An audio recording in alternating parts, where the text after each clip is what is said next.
Alright, here's another gun out of my collection. This is an M95, Austrian M95. They call them Stutzers, carbines. And this particular gun is a tad bit unusual. This firearm, when I bought it out of a guy liquidating an old collection many years ago, he said it was a police-issued weapon. So it's like in mint condition. I got this gun. At the time I thought I paid a little bit more for it, but it's different than a lot of the ones that came in mass out of, I think it was Bulgaria or somewhere, or Hungary, had them in reserves until the 80s, 90s. And we're going to take a look at it. And this is different in a lot of ways than most of the standard military ones. And I'll explain why when we look at the markings. And it still is in the original 8x50 caliber. And now that I've been going through the Kropatscheks and that, I have tried to replicate something that'll work in these rifles and shoot well. And I think I'm going to finally get it this year. I'm going to come up with something where I can make some usable ammo. Alright, so when we look at this gun, we'll look at the markings and why it's different. Okay, and I'm having issues with the camera focusing, so I took some white chalk. And this bluing is exceptional in reflecting the light, something fierce. But as you look, it has the standard marking, Steyr M95 on the receiver. But if you also notice on the barrel, where it's supposed to have, like on a military issue gun, would have the year and an acceptance stamp, that is absent. Why? Because it was never accepted by the military. It's not a military issue gun. Basically, I guess that's the consensus, and why they say it is a police, they deduce it's a police issue. Also, a lot of misconceptions is this gun does not have an import mark on it.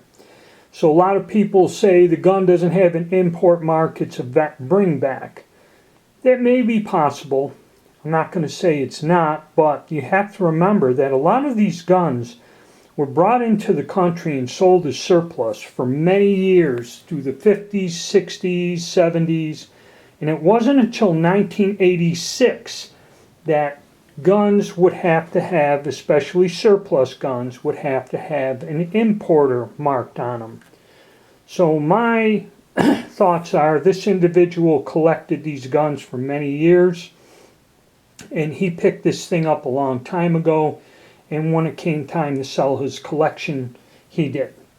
And another thing, there is no unit markings on the butt plate.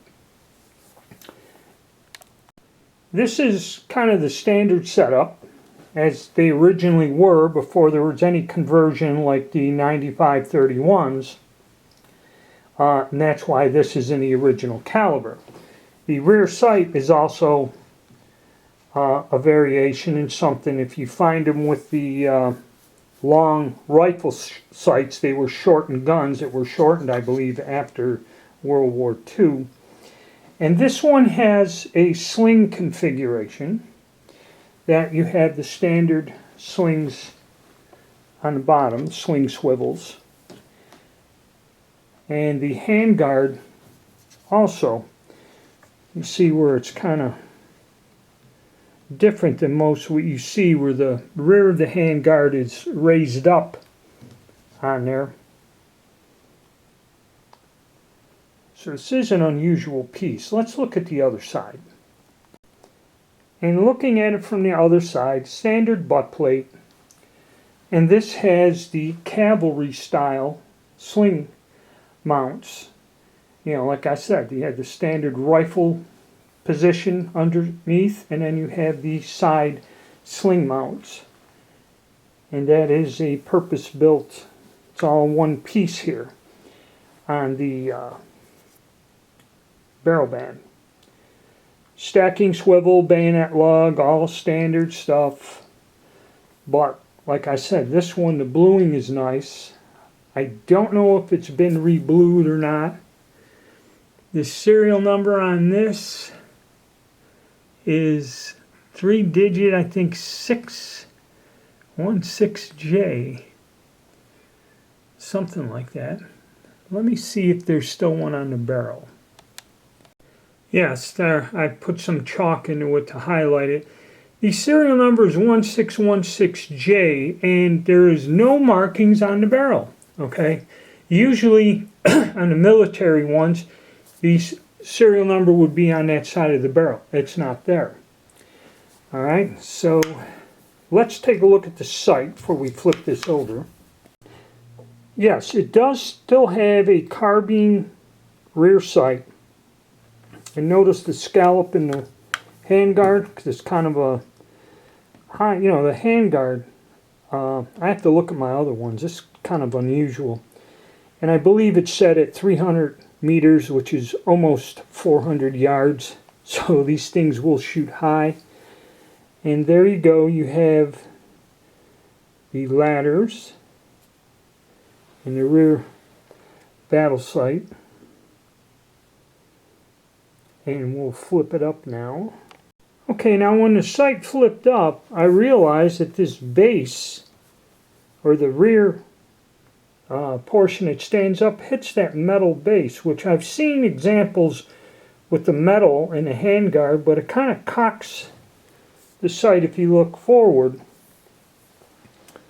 So I don't know if that was replaced or what.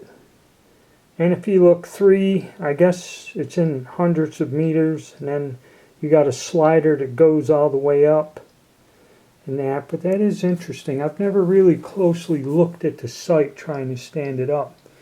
But you can see where that kind of hits that metal thing, which that on some handguards that's there. So I don't know about that. Something I'll have to look into and see if I can do some investigating online. So let's look at some of the other markings that are present. Okay, upon re-examining it, when I look, there's a little 5 on this sight and then a 3 on the slider. So that must be a 500-meter battle sight on there. I don't know. I have to do some more investigation. Then if we look for other markings, we do find, I believe down on the receiver there's a K, an acceptance stamp. There is a serial number on the bolt that does not match the receiver number. I believe that's 978. And there's some dings, but I don't think there's anything there. I haven't taken this apart. And the only other marking that I found is down on the magazine and trigger guard. When flipping the rifle over, the only thing is down there you can see in white, this camera isn't focusing well, right down by the screw is a small letter R, which these are inspection stamps, I guess, meaning that the part is accepted. The K and the R, that's what they are. So this is quite an unusual gun. This is not a military issued weapon. It doesn't have the markings that a military issued gun would have.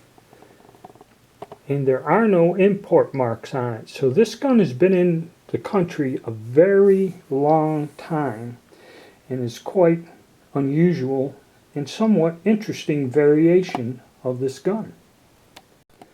Alright, there's another view of this handguard that's been put on there. As you can see, it's a tad bit on the unusual side. But some more investigation. Like I said, I had this gun a while. I think I tried firing something through it because it had a good bore, but I kind of gave up on my 8x50 project. But now that I'm getting back into it, I may be able to get some sort of a bullet, and actually I'm going to use this to gauge the cast bullet load. I'm going to try to get a 250 grain torpedo bullet that'll stick out long enough in the case to function in this gun rather well.